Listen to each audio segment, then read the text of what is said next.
Sir ये line पड़ रही है सामने बिल्कुल सामने इधर आ जाओ, बिल्कुल सामने आओ, बिल्कुल सामने आओ।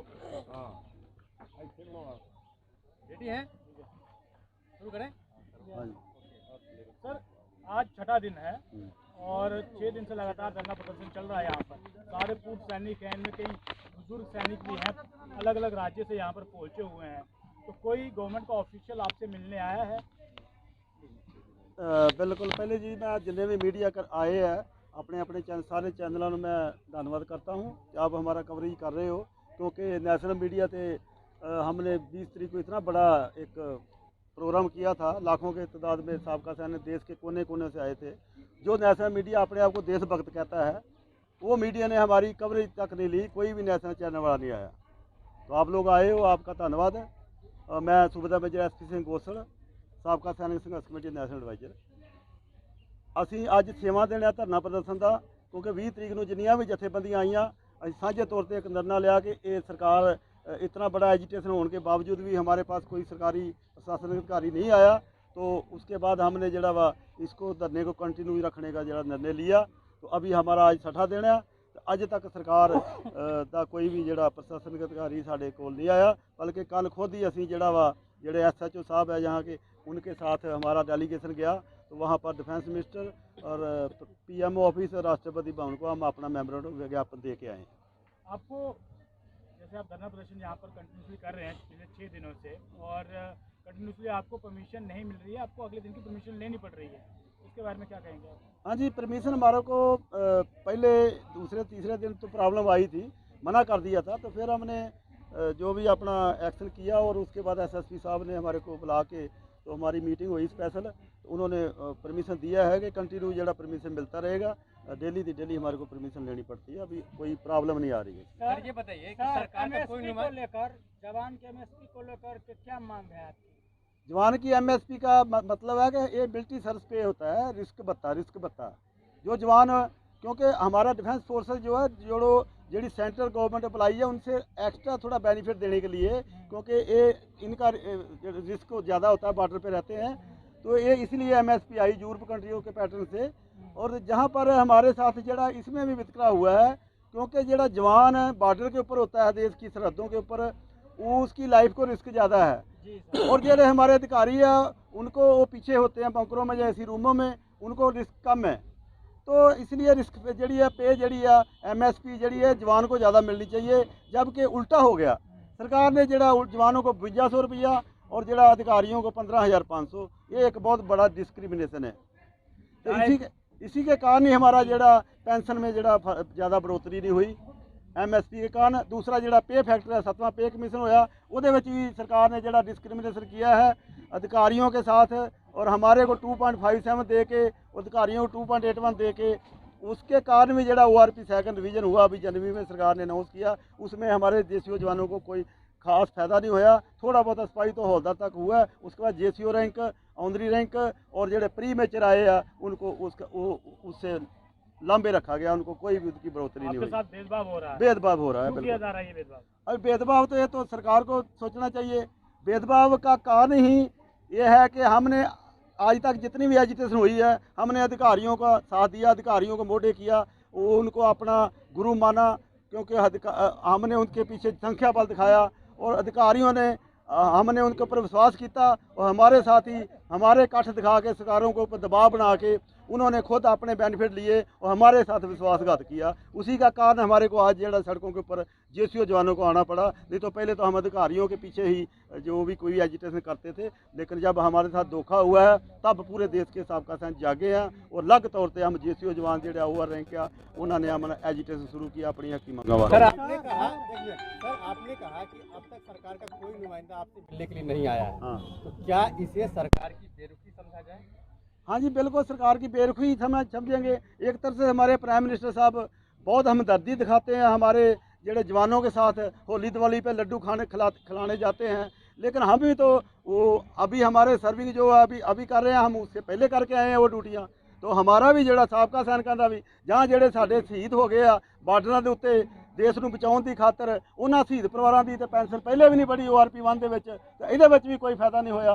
तो जोड़े साढ़े साथी जी विडो भैन वीर नारियां ने उन्होंने भी ORP का कोई ਅਸੀਂ ਪ੍ਰਾइम मिनिस्टर अगे बेनती करते हैं जिमें तुसी जवानों का मनोबल बढ़ाने के लिए जाते हो बार्डरों के उपर ਜਾਂ ਗਲੇਸ਼ੀਅਰ ਬਰਫ਼ ਦੇ ਵਿੱਚ ਇਦਾਂ ਜਿਹੜੇ ਅਸੀਂ ਰਿਟਾਇਰ ਹੋ ਗਏ ਸਾਡੀ ਵੀ ਸੁਣੀ ਜਾਏ ਸਾਨੂੰ ਜਿਹੜੇ ਸਾਡੇ ਬੰਦੇ ਹੱਕ ਦਿੱਤੇ ਜਾਣ। तो आप ये कह रहे हैं आप प्रधानमंत्री को लेकर के ये कह रहे हैं कि हाथी के दांत खाने के कुछ और दिखाने के कुछ और, मतलब बिल्कुल सर ये तो जग जारी हो गया। देखो हम किस लिए बैठे हैं हम, हाँ हमारे साथ भी अगर जस्टिस हो तो हम इधर आने की क्या जरूरत थी हमारे को। तो इसलिए ये जड़ियाँ पोलिटिकल पार्टियाँ या कोई भी जहाँ चलो प्राइम मिनिस्टर सरकारें आती जाती रहती है, कभी कोई सरकार, हमारे साथ तो कांग्रेस के टाइम भी धोखे होते आ रहे हैं। सन 73 में हमारी जवानों की पेंशन 70% थी, वो कटा के 50 होगी, अधिकारियों की 30 से बढ़ के 50 होगी। हमारे साथ तो हमेशा जड़ा हुआ, क्योंकि हम गरीब वर्ग से आते हैं, किसानों के मजदूरों के बच्चे हैं। ये सरकारें जो है हमेशा जड़ा गरीब वर्ग है वह शोषण कर दिया, चाहे कोई भी सरकार हो। नरेंद्र मोदी कहते हैं हम जवान के लिए अपनी जान भी दे सकते हैं। जवान से राजनाथ सिंह ने कहा था पहले हमारी इंडियन आर्मी है, इसके बाद कोई है। तो फिर मोदी जी तो ठीक है, आपकी नज़रों में अच्छे हैं, हमारी नज़रों में अच्छे, हम उनको बुरा नहीं मानते हैं। लेकिन फिर मोदी जी अधिकारियों के प्रभाव में क्यों हैं? क्योंकि ये सरकारें खाली संख्या बल देखती है। पहले संख्या बल अधिकारियों के पीछे था जब जंतर मंत्र में धरना चल रहा था, और जैसे हमारे साथ धोखा हुआ, अभी हम जितने जेसीओ जवान हैं पूरे देश दियाँ जेसीओ जवान संस्थावां हम एक झंडे बैनर थले इकट्ठियां हो गई ने। हुण सरकार को यह समझ लेना चाहिए कि संख्या बल, क्योंकि अधिकारी 3% हम 97% है। अभी सरकार को हमारी जेडे हकी मंगा ने उन्हां दा सल्यूशन करना ही पड़ेगा, नहीं तो वरना ये एजिटेशन लंबा चलेगा या होर भी कोई बड़ा असी कोर्स ऑफ एक्शन देवांगे बाद दे विच। त्योहार मोदी जी सैनिकों के साथ मनाते हैं, अभी पर्व आने वाला है होली का, क्या पूर्व सैनिकों के बीच में भी आ सकते हैं? तो पूर्व सैनिकों को खाली लड्डू खिलाने से ही क्या हमदर्दी है? जो पूर्व सैनिक बॉर्डर पे खड़े हैं गोली के आगे, उनको MSP क्यों नहीं बराबर करते? उनको भी मिलिट्री सर्विस रिस्क पे जड़ी है बराबर होनी चाहिए। हम नहीं चाहते कि अफसरों के बराबर हमारे को पेंशन मिले, अब अफसरों के बराबर हमारे को तनख्वाह मिले, लेकिन हम जो रिस्क पता है, जो अलाउंस है, वो तो बराबर होनी चाहिए। अभी एक लड़ाई के दौरान एक जवान की लत बाजू कटी जाती है, तो उसको तो मिलता है या डिसेबिलिटी पेंशन 15 से 25 हज़ार। वहाँ पर एक अफसर की बाजू कटी जाती है, जहाँ माइन ब्लास्ट हो जाती है, तो उसको मिलता 2.5 लाख से ऊपर। क्या वो अफसर की बाजू सोने की है और जरा जवान उसका मिट्टी का बाजू है? इतना डिस्क्रिमिनेशन क्यों है? जबकि यूरोप कंट्रियों में तो ऐसा कुछ नहीं है, भेदभाव नहीं है, बराबर है। हमारे यहाँ क्यों है? सर क्या डिफेंस मिनिस्टर से बात करने का कोई इरादा है? डिफेंस मिनिस्टर से असी ऑलरेडी कई 11 दफ़ा मीटिंग कर चुके हैं। ये सेम मुद्दे असी डिस्कस कर चुके हैं कि हमारे को आश्वासन दिए गए कि ठीक है जी आपके साथ।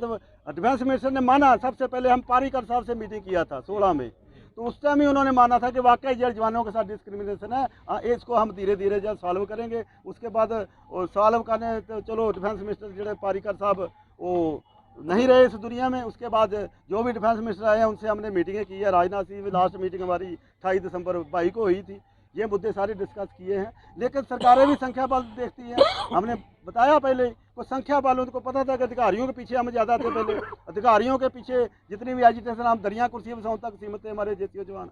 तो अभी क्या है कि जैसे हमारे को ठोकर लगी है, हमारे साथ धोखा हुआ है, तो हम उनको अधिकारियों के छोड़ के हमने अलग तौर पर बना ली है, अपनी संस्थावां बना लिया ने। जिन्नियां भी संस्थावां एक मंच थले आ गई ने, तो इस करके असी सरकार को अपील करते हैं कि साढ़े जोड़े मुद्दे जल्दी तो जल्दी हल किए जाए। बाकी जोड़े कई भी अजे भी साढ़े जेसीओ जवान अजे भी अधिकारियों पीछे लगे हुए हैं कि नहीं। देखिए जैसे सिविल दे कोई IAS अफसर होता है या किसी 4th क्लास एम्प्लॉई का बच्चा IAS अफसर बन जाता है, तो IAS अफसर या PCS अफसर जो बनता है उनकी यूनियन अलग है, जो 4th क्लास एम्प्लॉई है उसकी यूनियन अलग है। क्या जो 4th class employee IAS union में काम करेगा, अगर उसका बेटा उधर है तो जहाँ उसका बेटा उसके साथ काम करेगा। अगर हम जेसीओ जवानों ने अपने हकी मंगा वास्ते अलग यूनियन बनाइया, तो अधिकारियों को इसमें कोई इतराज़ नहीं होना चाहिए। उनकी ऑलरेडी वक्री यूनियन है अधिकारियों की 2006 से बनी हुई है, वो अपनी यूनियन के थ्रू जो मर्जी सरकार से ले ले, लेकिन हमारी संख्या बल दिखा के सरकार के ऊपर दबाव बना के आज तक उन्होंने हमारा इस्तेमाल करके और हमारा शोषण किया है। सर आप 6 दिन से लगातार जंतर मंतर पर धरना कर रहे हैं। आपने कहा कि सरकार का कोई नुमाइंदा आपसे मिलने के लिए नहीं आया है। क्या आपको लगता है कि इस आंदोलन को और बड़ा करने की ज़रूरत है? क्या आप रामलीला मैदान में जाएंगे? क्या आप संसद भवन घेरेंगे? देखिए ये तो मैं अकेला कोई जहाँ से निर्णय नहीं ले सकता। हमारी जितनी भी जेसीओ जवान संस्था उधर 20 फरवरी को आई थी, हमने मीटिंग किया है और उनके साथ सलाह मशवरा करके ही अभी ये हमारा संकेतक चलता रहेगा धरना। अगर नहीं सरकार ने सुना तो हमारे पास बड़े ऑप्शन हैं, ऑप्शन बहुत है, लेकिन उसको हमने कैसे फाइनलाइज करना है, किसको हमने प्रायोरिटी देनी है। हमारे पास आज तक 100 बंदों का हमारे पास वॉलंटियर नाम आ चुका, जो जहाँ तक अपना अंडरटेकिंग देना चाहते हैं कि हम जड़ी राष्ट्रपति भवन के आगे जाके खुदकशी कर लेंगे अगर सरकार ने हमारी बात नहीं मानी। लेकिन अभी तक हमने ये एक्शन नहीं करना है। अभी तक हमने जो भी संवैधानिक तरीके नाल इस धरने को आगे विस्तार करना है। उसके बाद जो भी कोर्स ऑफ एक्शन या संसद भवन को घेरना या रेलवे रोकनी या कोई जड़ा वा रामलीला मैदान बुक करके कोई बड़ा एजुकेशन करना, इसके बारे हमारी जो कमेटी वो निर्णय लेगी। सर काफ़ी लंबे समय से ये लड़ाई आप लड़ रहे हैं और ये आपकी मांगे जो हैं ये जग जाहिर है, तो फिर क्यों सरकार जो है आपकी मांगों पर जो आपकी जो मांगे हैं तो संज्ञान नहीं ले रही? ये एक मुद्दा है जब सरकार संज्ञान लेना ही नहीं चाहती। नहीं, सरकार को संज्ञान तो लेना ही पड़ेगा। मैं आपको बताया कि इसका कारण यही है कि पहले हम अधिकारियों के ऊपर विश्वास किया तो वो हमारे आगे लीडर बने और उन लीडरों ने हमारे साथ विश्वासघात किया। सरकारों को हमारे टेबल पे कुछ और बोला, लेकिन जब टेबल टॉक हुई स्टेजों के ऊपर हमारे फेवर में बोला, टेबल टॉक में उन्होंने केवल तो केवल अपने मुद्दे ही आगे रखे और सरकारों से हमारा कठ दिखा के, हमारी जड़ी संख्या बल दिखा के उन्होंने खुद बेनीफिट लिए, जो कि तुम्हारे सामने ही है। ये टेबल देख लो कितना बड़ा वितकरे है, साढ़े नाल चार्ट बने हुए हैं। आपका अगला कदम क्या रहने वाला है? अगला कदम तो मैं फाइनल नहीं अभी दस सकता, मैं बता दिया कि जो भी हमारी कमेटी फैसला लेगी। अभी तो फिलहाल तो हमारा ये ही जड़ा कंटिन्यू चलना है, जो धरना प्रदर्शन ही कंटिन्यू चलना। अभी इसमें भी हमारा जड़ा संख्या बढ़ रही है, देश के कोने कोने से जड़े साहब का सैनिक आ रहे हैं। सर आपका बहुत बहुत धन्यवाद। भारत माता की जय, भारत माता की जय, भारत माता की जय। सैनिक एकता जिंदाबाद, सैनिक एकता जिंदाबाद, सैनिक एकता जिंदाबाद।